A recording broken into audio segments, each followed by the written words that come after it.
Hey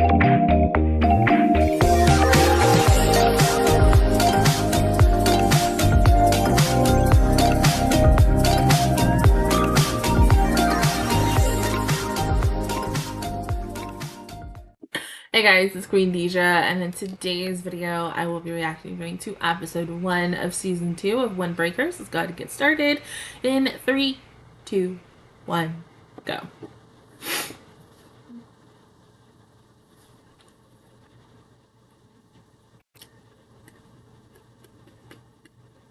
Well, that was a good opening. Yeah, good way to start season 2. Damn. Oh,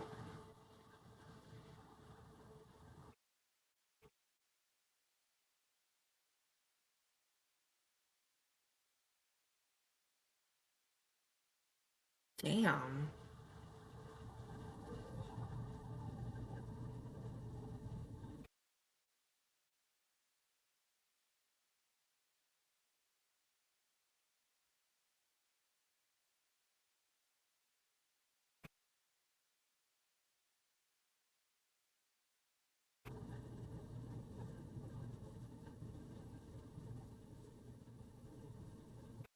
Gotta say,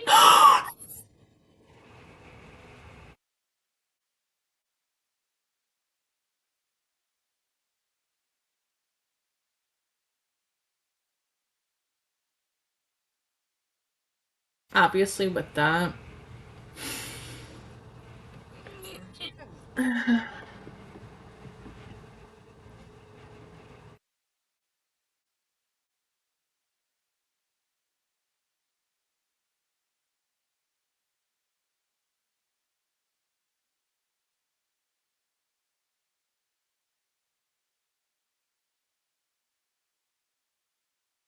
Why that girl look like what's her face from that one show?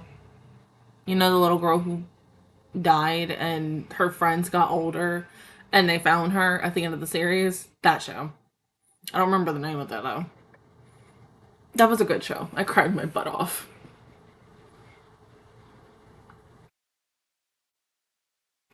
Oh, that's Six Zones. That don't even sound like them. Damn.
Obviously.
Mm.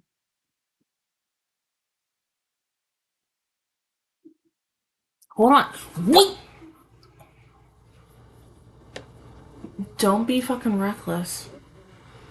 You might end up like him.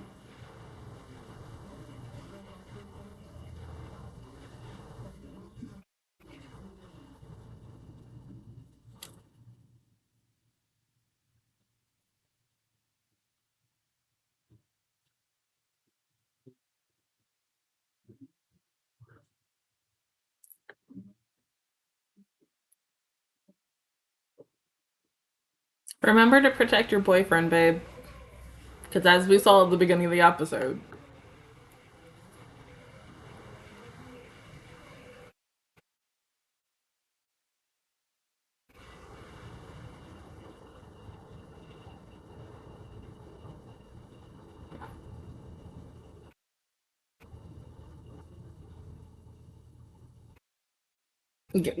Because this looked like over 1,000 people. Jesus. Maybe even like 100.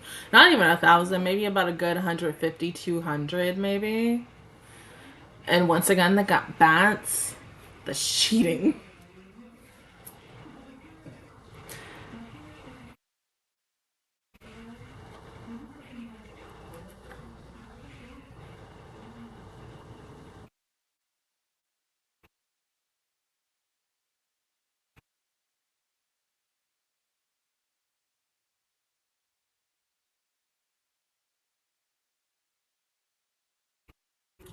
Oh my god. You can't do everything by yourself. I thought we talked about that in season 1. This ain't Blue Lock.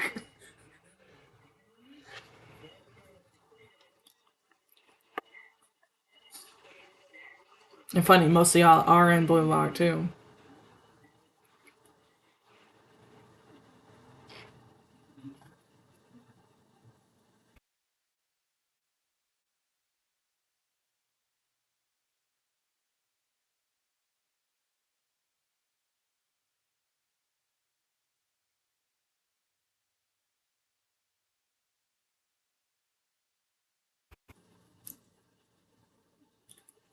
Um, Jesus.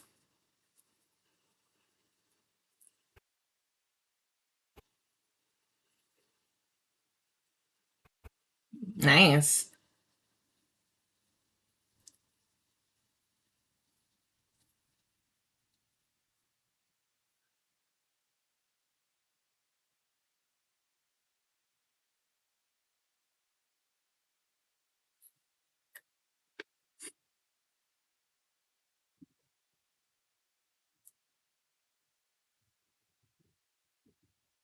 For now.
Fuck.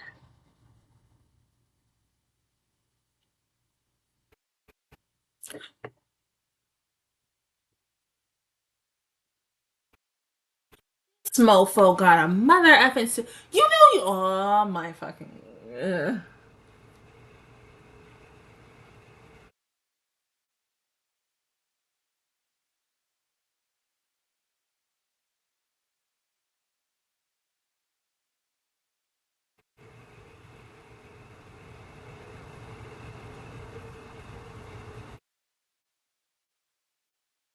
There's specific ones that want to fight. Fuck.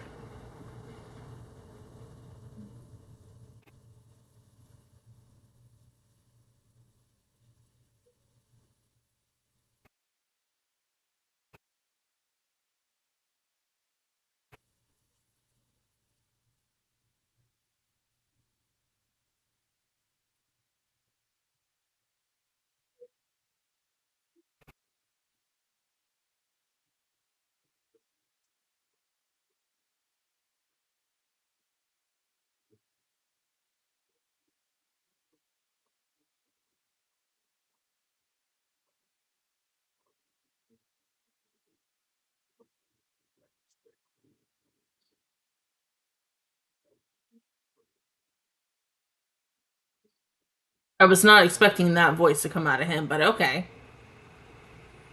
I mean, because that's a deep ass voice. I was expecting something like kind of cutesy, but no.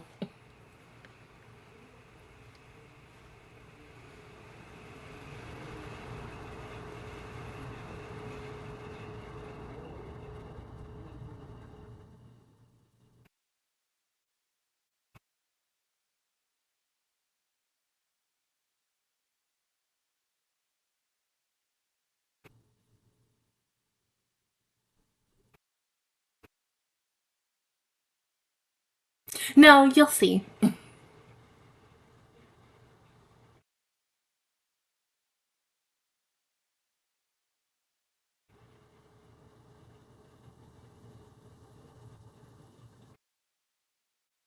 See, they playing too fucking dirty.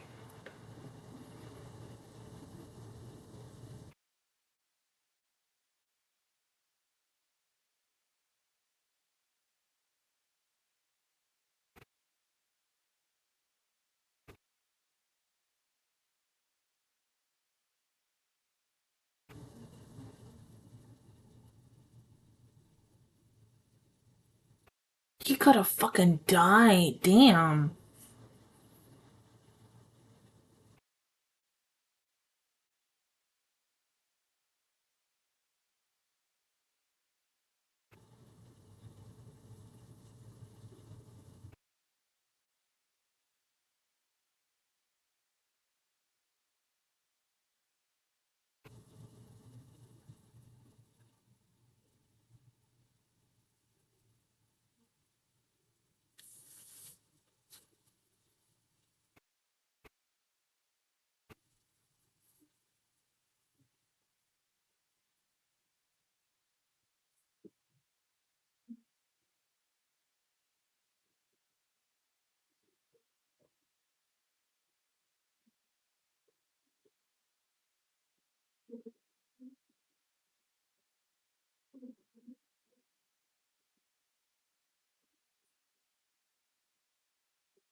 Right? You've never been lame.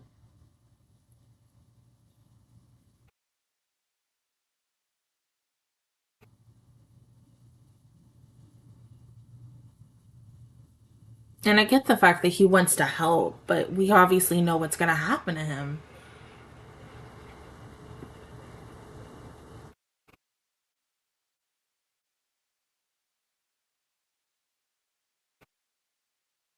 Like, if he just got that bat, he could have got a good. Oh, fuck. He could have got a real good hit in.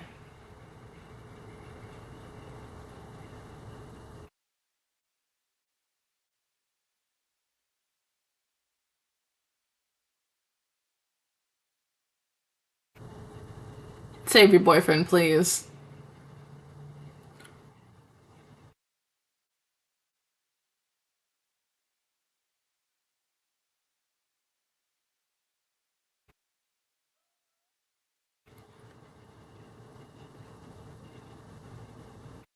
How the hell did you get here so quickly?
Nah.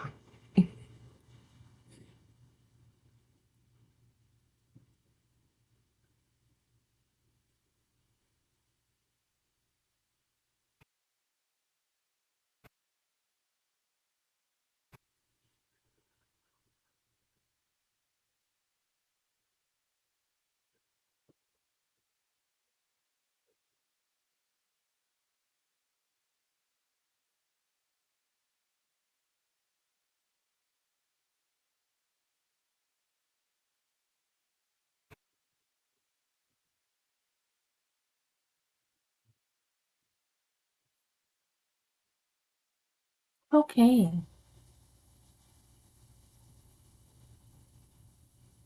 Just to stay safe, that's all. You're not in the way. You still did good. No, you're not. Oh my god. I hate when boys are just like any anime character in general just says so many bad things about themselves. I mean, yeah, I say bad things about myself all the time too, but I'm always still encouraging about myself.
Ooh, damn.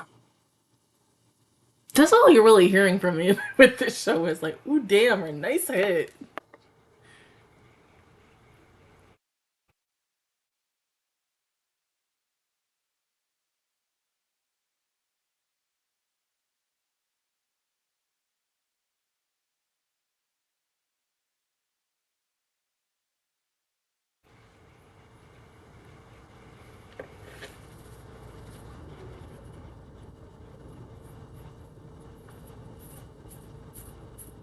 It's okay, you're learning though.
Okay, just like with the fact that I just finished season one of episode, no, not season one, season three, episode one of Fire Force.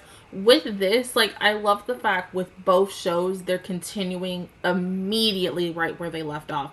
It's not like a, oh, here's like flash forward to like a couple weeks later and we're just going into a different arc. It's good to continue initially from where we last left off because it's like a reminder, like, oh yeah, go rewatch season one. Even though I haven't rewatched season one in a hot minute, but I enjoyed the hell out of season one. Season one was really good for what it was. I don't remember if Cloverworks for season 1 if they had any CGI moments. It is kind of, if they did, then I probably didn't recognize it as much as I did with this first episode. It feels a little like a step taken back because I think mostly everything was still 2D, but a big but. In a way, it sort of works for this show. It still makes it look good, even better in my opinion, where you have the distinct 2D and 3D like together, where it was like most of the characters in the background were CGI and the characters who were in the front, they were 2D, and it contrasts in a really good way. But it was just a little off-putting because I don't remember them doing a lot of CGI-esque moments in season 1. It makes me like now want to rewatch season 1 and see if they did. But having these characters like that, oh, they're doing the little things again. Oh my god.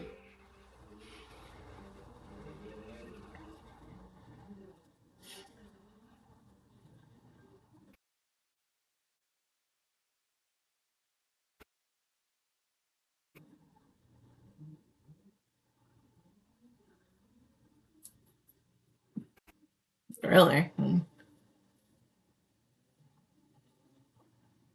One also, like, it's also really like reassuring just to hear some of these characters' voices, like, because I think for me, it's been a what, about at least a year since season 1 aired, and majority of this cast has been in like bigger, better things, or they were already at the time in a big ass thing, and then they went on to even bigger, bigger, greater things and such. And so just to have some of these seiyus like come back and voice these characters again, it feels like home. And I think the last time I said that for a show was sooner in season 2 slash season 3, because like how I love the crap out of that show and such. But just to see wherever the hell we're going with this, like I'm here for it. I really loved the shit out of season 1. I thought season 1 and the choreograph fights were really good. Same thing with here. I feel like they upped the stakes more with the fighting choreographs.